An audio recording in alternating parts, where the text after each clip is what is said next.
Over the course of this new series that we're doing called More Than Fish, we're journeying through the life of Jonah.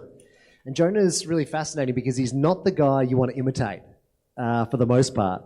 In fact, in terms of a prophet, he barely kind of really meets the mark.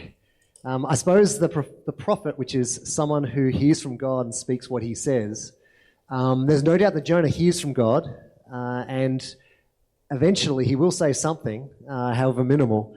But at least at the point of the story we have got to at this point, Jonah has been told to bring a word from God to the city of Nineveh, who essentially judgment was going to come upon unless they changed their ways. And Jonah knew God. It's really important to understand that Jonah knew God's heart.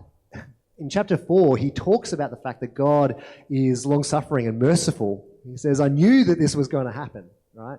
So Jonah knew who God was. He just didn't like the implications of that. Primarily the implications being that Nineveh, if they repented, would be saved. He liked that God was loving. He just didn't like the fact that God was loving of the people he hated. And so he ran.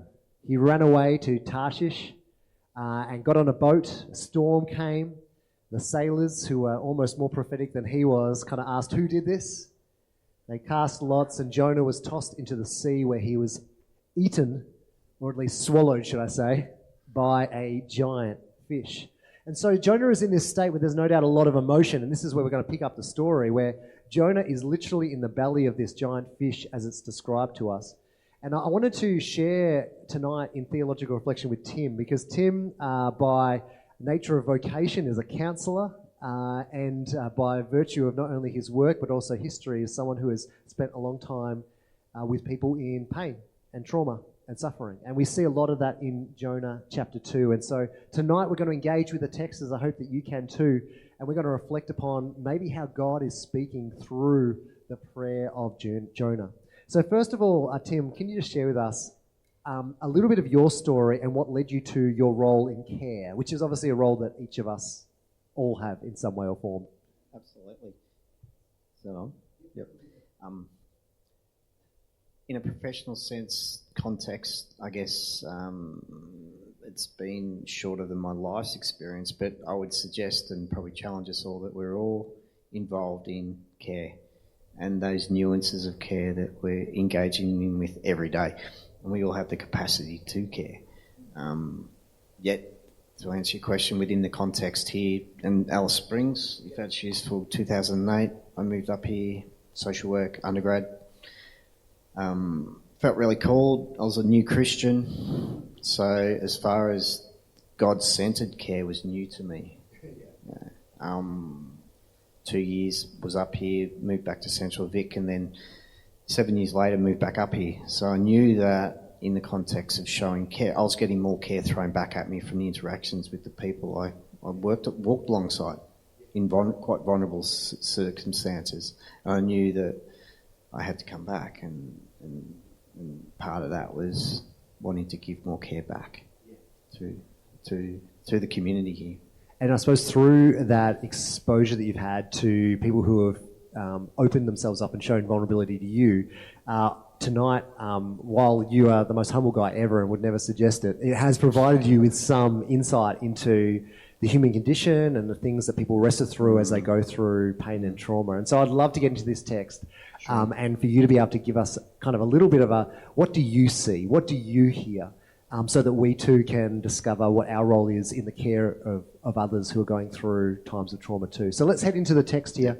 So this is what we hear from Jonah chapter 2. It says, from inside the fish, Jonah prayed to the Lord his God. I love the fact that it's still Lord his God, even in spite of what he has done. He said, in my distress, I called to the Lord, and he answered me. From deep in the realm of the dead, I called for help, and you listened to my cry.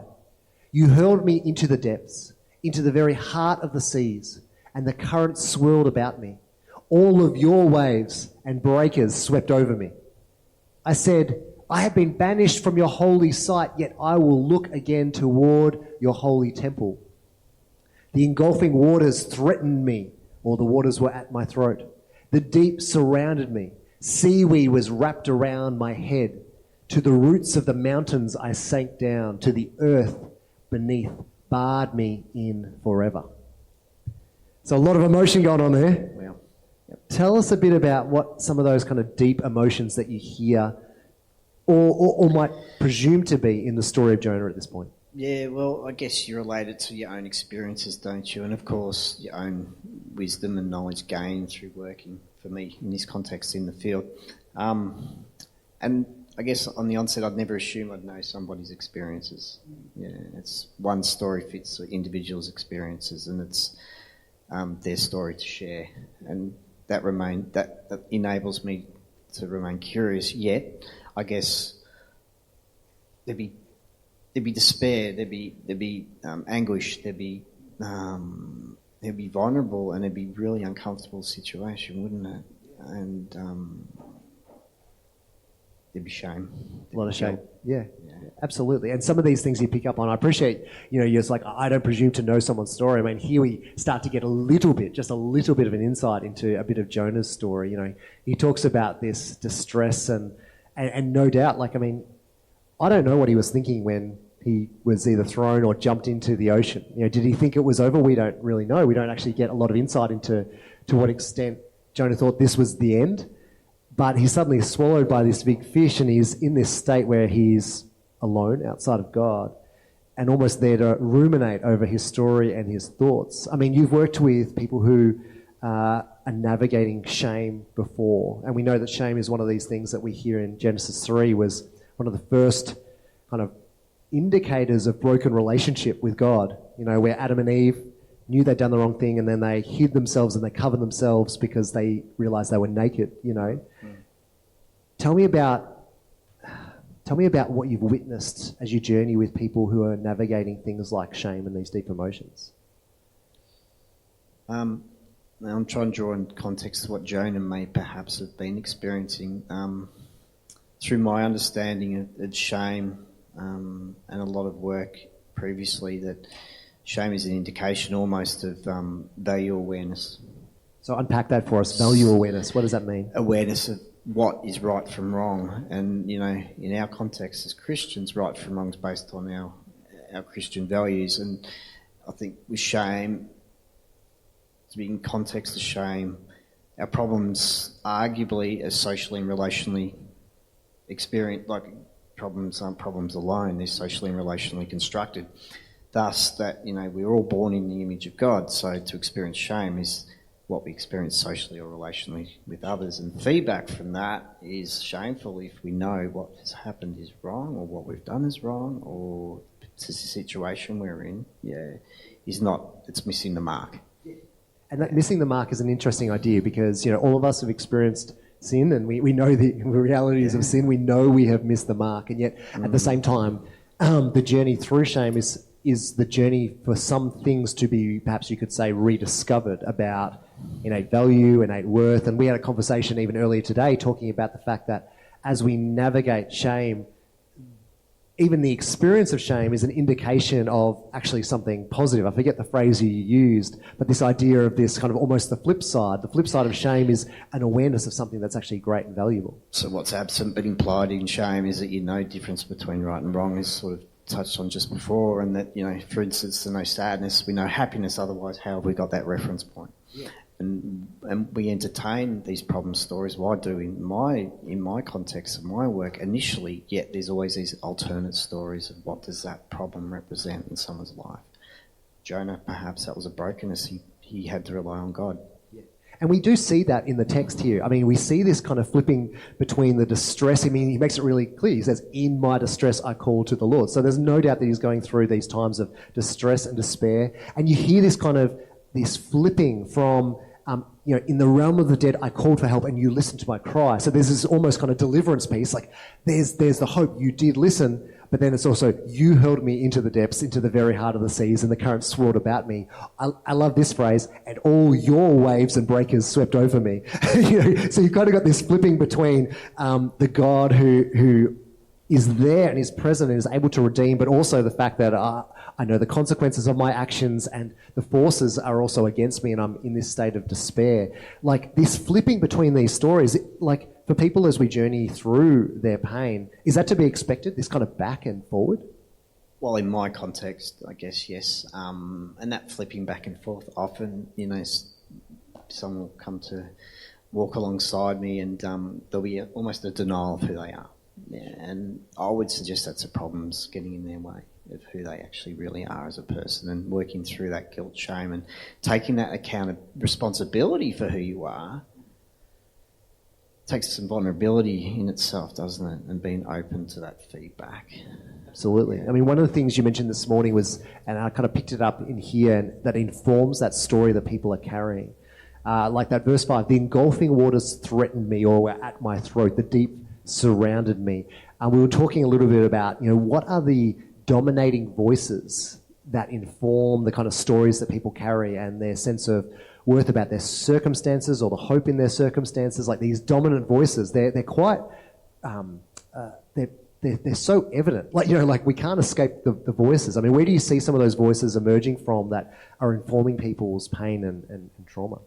Well, initially, just with Jonah, he was informed by his hate, or his dislike towards what was God calling him to do, hey? Yeah, sure, absolutely. And I think within my context, I'll mention denial, and to put that further in context to what I'm articulating is that denial of who they are, because the dominating forces and discourses, which is assumptions and beliefs that are informed through social media in the context of my work, or the context of what's dominant, not by fact, but dominant by what is the status quo, for instance, and wanting to conform to that. Yet, individually, the conversations I have, people are often at odds with that and want to push against that. Yet, it can be quite overpowering or overwhelming and silence them and who they.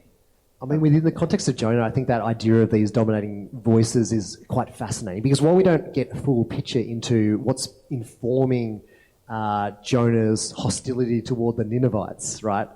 Like all the way through this story, whether it's through running or even later we'll learn in kind of his minimal efforts in chapter 3, and then his sitting and watching and waiting for God's judgment in chapter 4, there's clearly a social hostility that is informing his perspective on the Ninevites that is really clouding his call and what God is calling him to and who God is calling him to become in this process. And so you do hear these dominant voices, and no doubt it takes quite a deliberate kind of either alternate voice coming in, somebody who's speaking truth or can cut through that, but also on behalf of the person who's experiencing that trauma, a significant step to break through or to maybe even contest some of those dominating voices. Would that be correct? Yeah, absolutely. And I think initially it's hearing the problems in people's lives and the effects, not assuming that there's all negative, there's good, there's bad, there's in between. Yeah. And coming with that curious mindset, as for Jonah, for instance, to experience sadness or brokenness, that implies that he wants something different in his life, doesn't it? And it's not something he's settling with; he's wrestling with it, I gather, even literally. And I think on that, if I find that when I align with the values, someone's values, and that's when there's collaborative work can happen, hey? So there's not a challenge in their experiences because it's theirs alone. I can be influential. And they get to a point of challenge and based on what they value, which often is something different than what they're experiencing. Yeah, absolutely. So, I mean, to flip that a little bit for the sake of us sitting here, like we all have a role in the care of others, whether it be family members or work colleagues.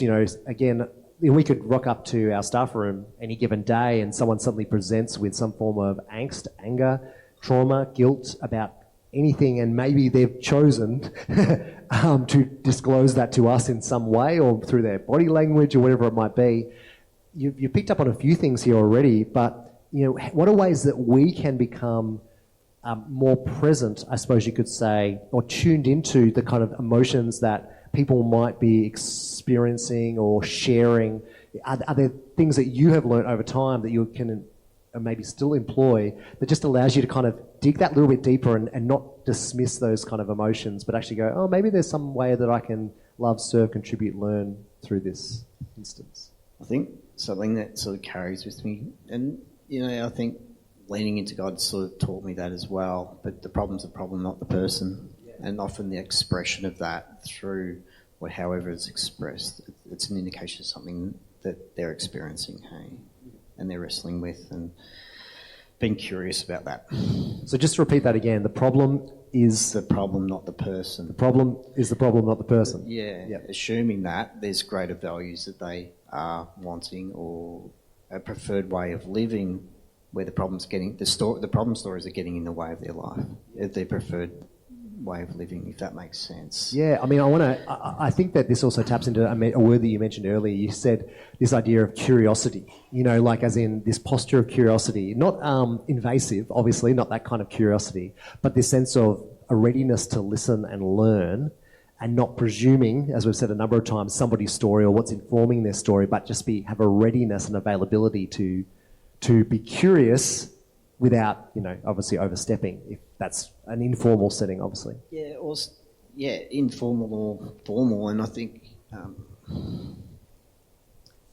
it's coming with a couple of assumptions that the person coming to consult with myself has the capacity, they can make meaning of their own experiences, and there's always these fine threads of those experiences where my role is to influence bringing that out, if that makes sense, and that they know themselves far better than I ever will. God knows us far better than we ever will. And I think there's something, again, just even in this early part of the prayer, we'll switch over to the second part in a second, but that sense in which, obviously we get this beautiful, what appears to be a well-crafted prayer. We don't 100% know, at least at this point in time, how long he spent in this fish, but I do get this picture, if we can be so artistically creative, of kind of going, well, at least the fish has presented an opportunity to diffuse some of those dissonant voices or those voices. It's just left with himself and God and the experience that he's had. And then you get this, these quite emotive and provocative images that he uses. To the roots of the mountain I sank down, the earth beneath barred me in forever. So, you almost get this kind of rawness with which he is sharing, and then obviously we get to be witness and privy to that. But I wonder if that process of someone kind of going, actually, I can more deeply understand my experience because suddenly I've got space and time and permission to do so. Yeah, for sure. And going back to that, curiosity and without judgment, I think assists in that process and creating that space for that reflection. And you almost get to the point where you're co-researching the problem. So you're almost co-researching the problem, as in... You're gazing at it, like literally using a whiteboard. So you're looking at the problem story together, relying on the expert knowledge of the person who presents and their understanding of the problem. Absolutely. And that's wonderful nature of it. Yeah. No, for sure.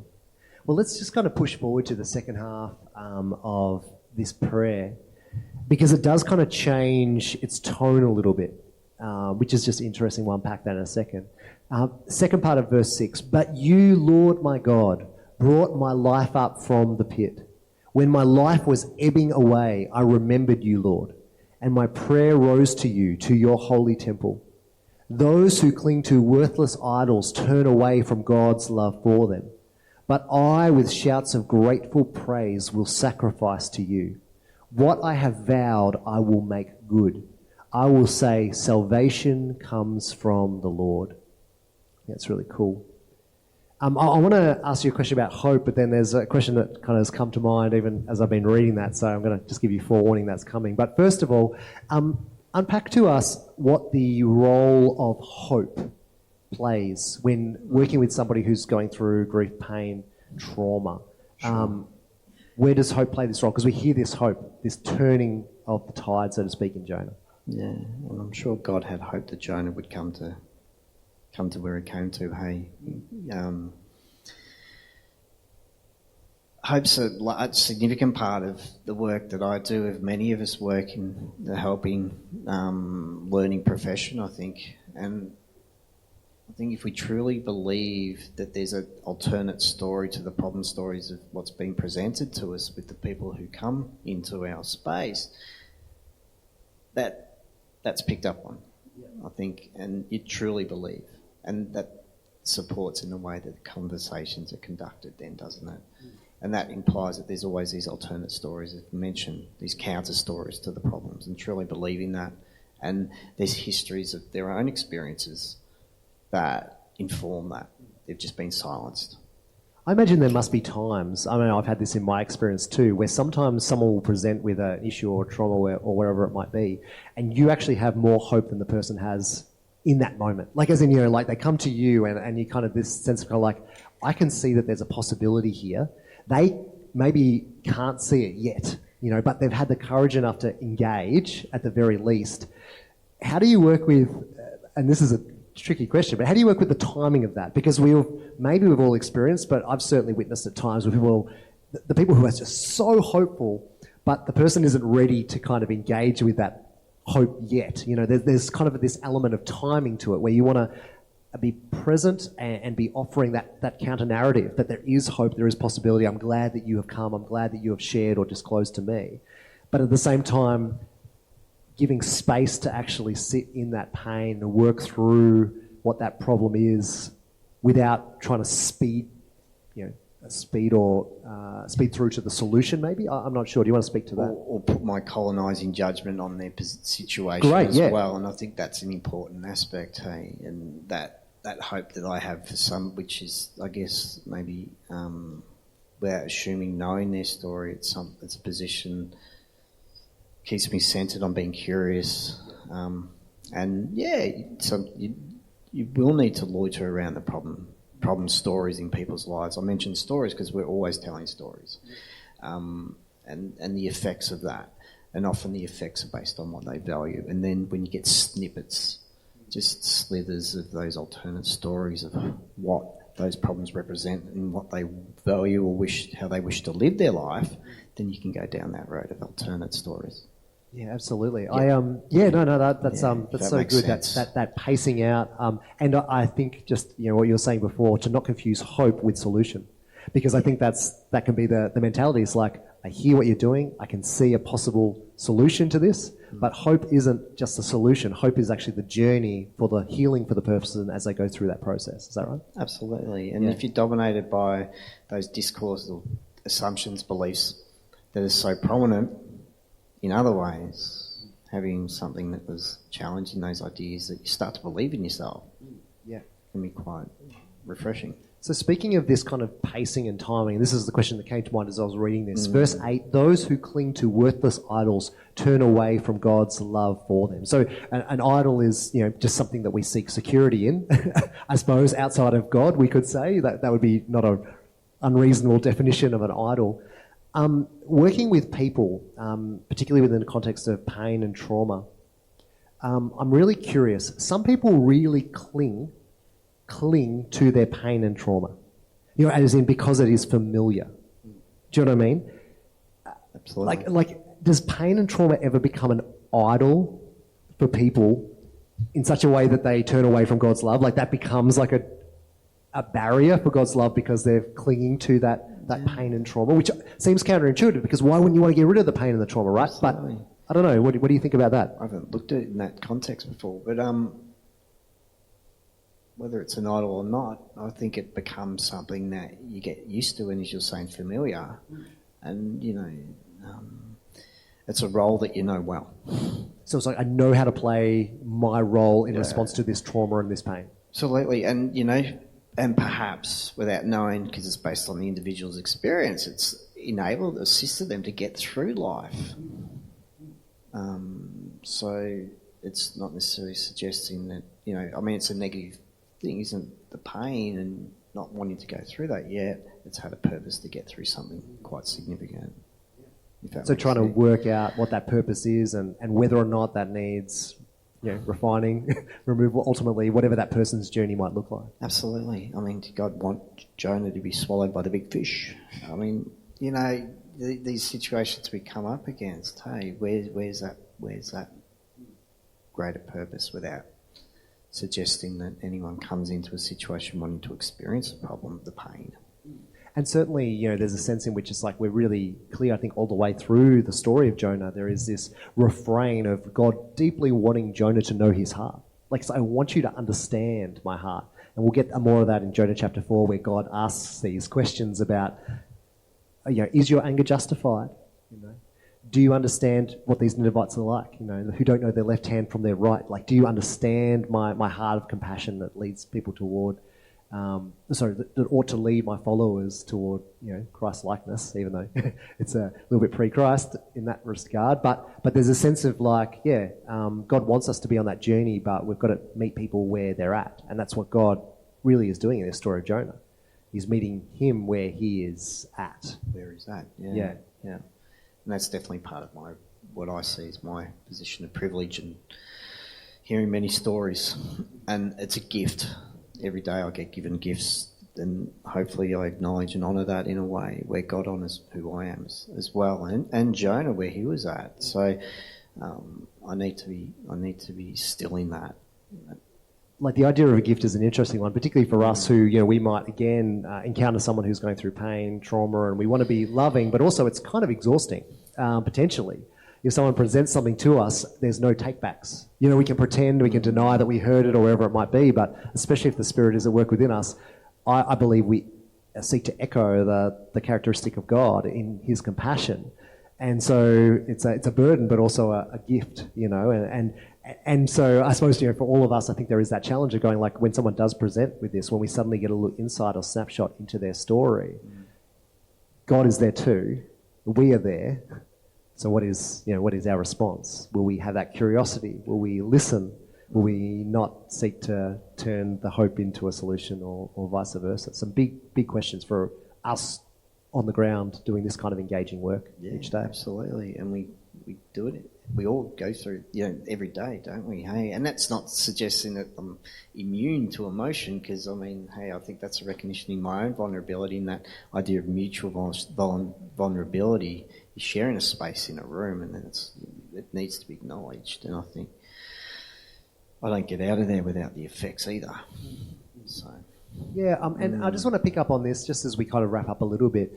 I love this last verse 9 here. But I, with shouts of grateful praise, will sacrifice to you.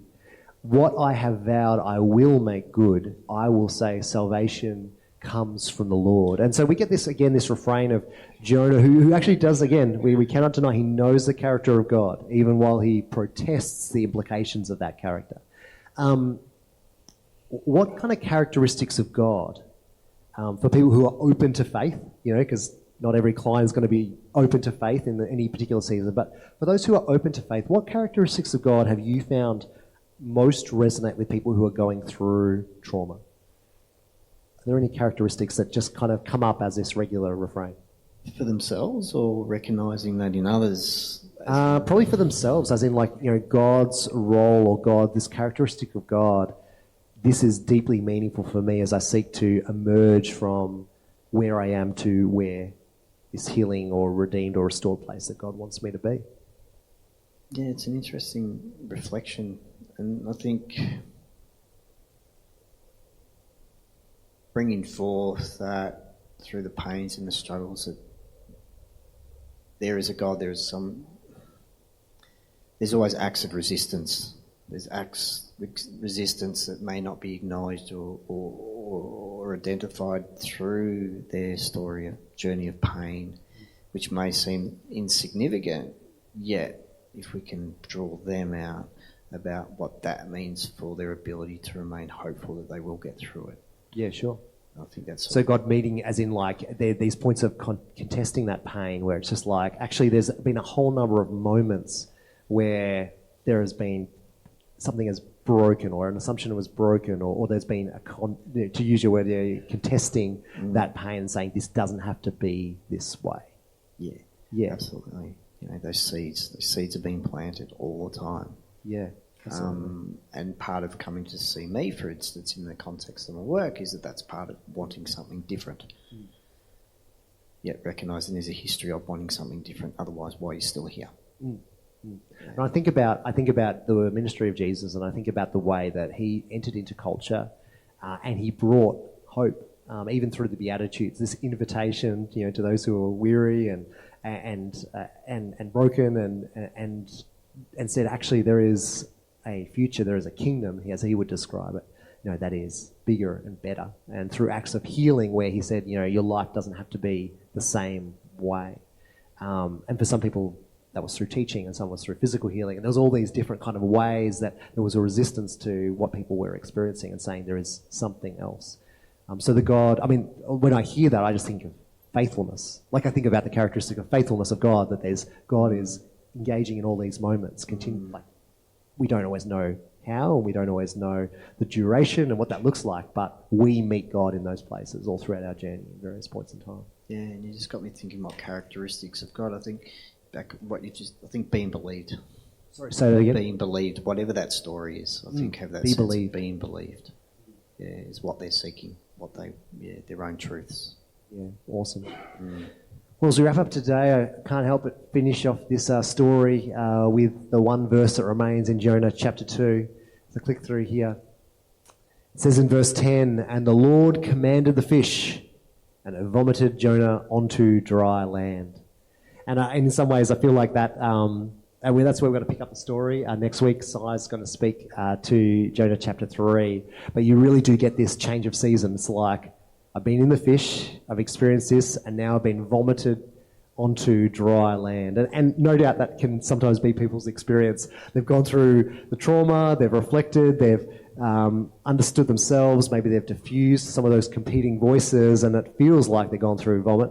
And now they're on this new land. It's like, well, what is next? Like that's got to be a relatively common story in this journey toward healing and restoration. Absolutely, because with that idea of, I wouldn't say there's safety in the mouth of a big fish, but it becomes what you know, and then vomiting out, there's something new to experience, isn't it? Something's thrown out there, and you're vulnerable again. It's a different vulnerability that you're experiencing, isn't it? Absolutely, and no doubt Jonah is going to, all the stuff that he's been wrestling with and seeking to reconcile and been running away from, suddenly, like you say, he's no longer in the fish anymore. There was some sort of weird kind of security about just being with him and the fish and God, but suddenly he's going to encounter, again, his enemy, so to speak, with the Ninevites. And all of that work that has been done is going to be challenged again. Yeah, and tested. Tested again. Brilliant. Fantastic. Well, thank you so much for sharing your wisdom with us, Tim, and your perspective, particularly coming from that counselling position. Some things that I suppose for us, that I picked up on in this conversation is, again, that desire to be curious without an imposing, but a genuine desire to be curious, and treating these disclosures as a gift, and not as a burden, but as a gift to be engaged with. That God is meeting people in every single phase and every single journey of their life. Are just some of the things, and then we get to partner with God in that, are just some of the great encouragements that I've kind of heard as we consider not only the things that we wrestle with in the various fishes we are in, but also the role that we play in caring and loving and serving others in whatever vocation we're a part of. So thank you for that. Thank you. No worries. Let me just close in prayer as we consider what we might want to take away from these reflections today. Jesus, Lord, thank you for the way that you teach us through the story of people like Jonah. There was resistance, there was a wrestling, there was self-awareness and a recognition of who you are. And so, God, I want to pray that we, in our own journeys, would have the courage to be able to wrestle, particularly if we are dealing with big emotions, grief and shame, anger. Are these ones that can be so debilitating, and ones that we can even turn into various idols in our life? I want to pray that we would invite you into this process of healing. Help us to be vulnerable. Raise up people around us to be people who can be vulnerable too. And help us, Lord, to be that person for others. And God, just as Jonah declared as he went through his own wrestling process, salvation belongs to the Lord. May that too be our cry, that you are the one who saves. You're the one who meets us in these places and takes us one step forward. You are faithful. In your name, we thank you. Amen.